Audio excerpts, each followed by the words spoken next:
In this video, we are going to talk about how words and sentences are used in context. We have seen so far that language has two major ingredients, sound and meaning. With these two ingredients, we can pretty much say whatever we want. They allow us to convey any thought we may have. But language doesn't exist in isolation. It is used for communication between people in particular situations. And these situations, the context, may influence the way words and sentences are interpreted. Consider, for example, this sentence. That's totally undoable.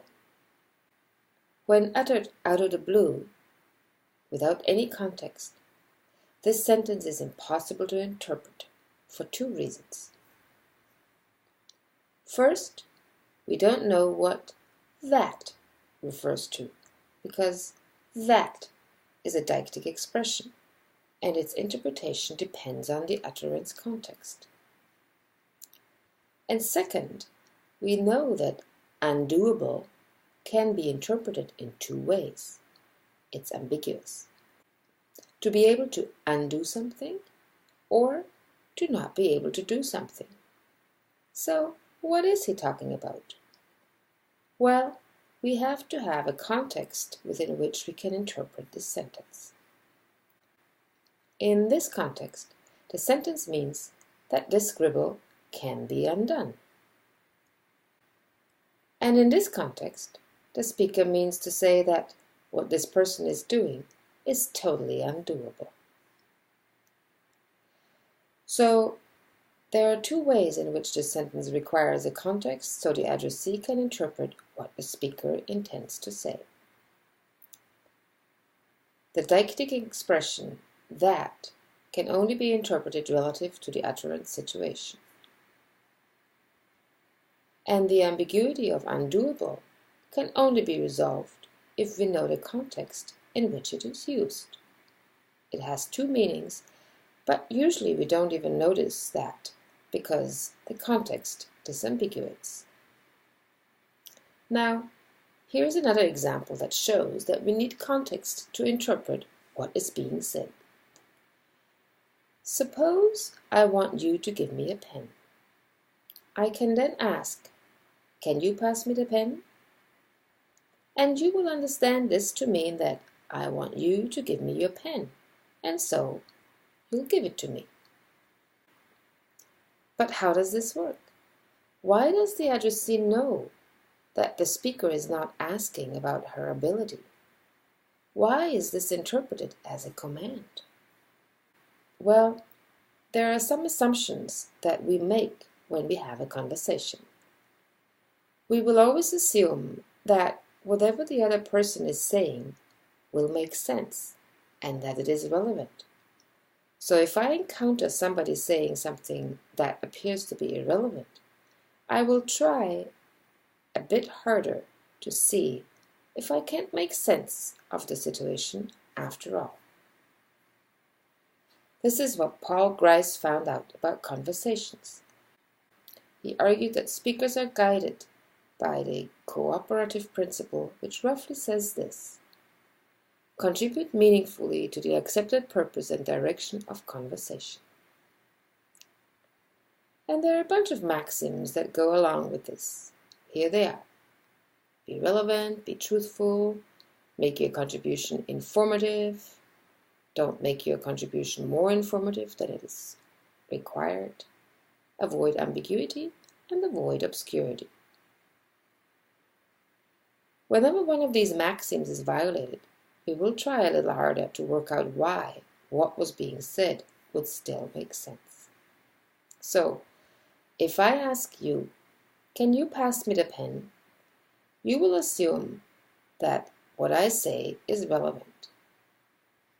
Since you will also assume that I know that you have the physical ability to pass you the pen, you will then interpret that I must want you to pass me the pen. So what we see here is that we must distinguish between what a speaker literally says and how he wants us to interpret it. What is being said here is a question,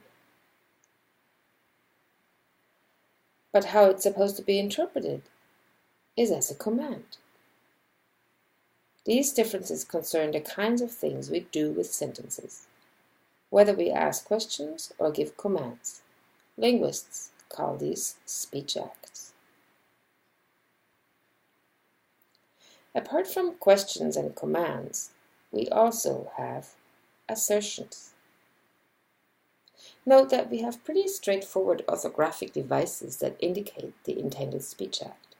Periods are for assertions, question marks are for questions, and exclamation marks mark commands. Well, and yes, exclamations as well.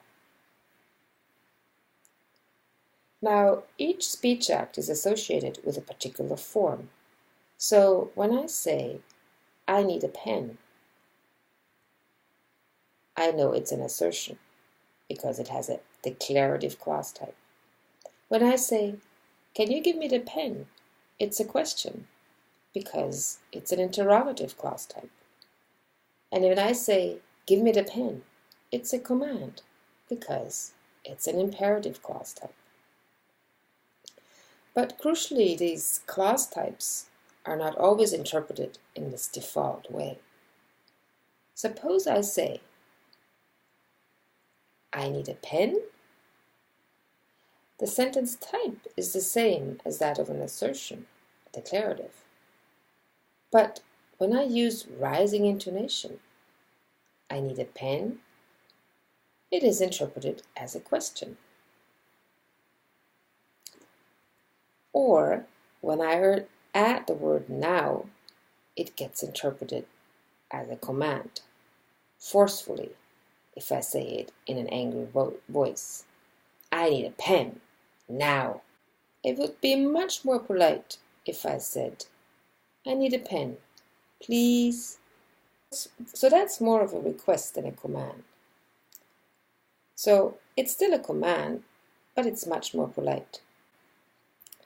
Now what about this? Suppose I say, I need a pen, eh? What happens when we add a to an assertion? Yes, right. It becomes a Canadian speech act. But what exactly do we do when we say a? If the sentence, I need a pen, eh, is uttered out of the blue, it actually is ambiguous. It has two interpretations. It can either mean confirm that it's true, like when I'm not really sure that I need a pen. Maybe I have a case of amnesia. But I can also mean confirm that you know. Like, for example, when I want you to give me a pen, but I'm not sure you know that I need one. Now the question we may ask is, how does A do this to a sentence? How does A modify the type of speech act we perform? Well, some have argued that it's because any sentence is embedded in another sentence, one that's dedicated to managing the way we have conversations. So in an assertion, this higher sentence would encode something like, I tell you that, but that part is not pronounced. But if we don't hear it, how do we know it's there? Well, first, we know that some things that are interpreted need not be pronounced, so that's not so surprising. Second, we know that we can modify it by adding a, for example. But there's another way in which we can modify it. Consider this. What if I say, if you ask me, I need a pen? What does if you ask me really mean here? If I need a pen, then I need a pen, whether you ask me or not. So it wouldn't make sense to actually say, if you ask me, then I need a pen. However, if we assume that there is this silent sentence above the sentence, which says, I tell you that, then we can assume that if you ask me, modifies the silent sentence. So what you're saying is, if you ask me, I tell you that I need a pen. That makes more sense. There's lots of examples like this, where we seem to modify a part of the sentence that's not really said. Just pay attention to what people say.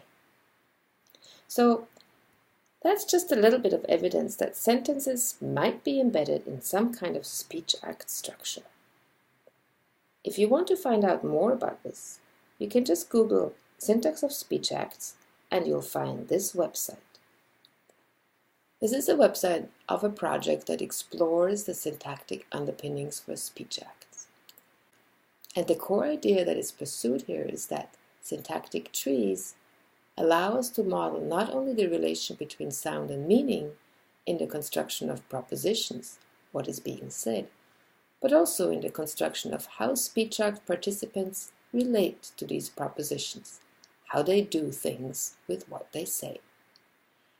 And what we are finding in this project points towards the conclusion that the root of a syntactic tree, the top of it, is much more complex than we typically assume, that there is this higher sentence above the sentence.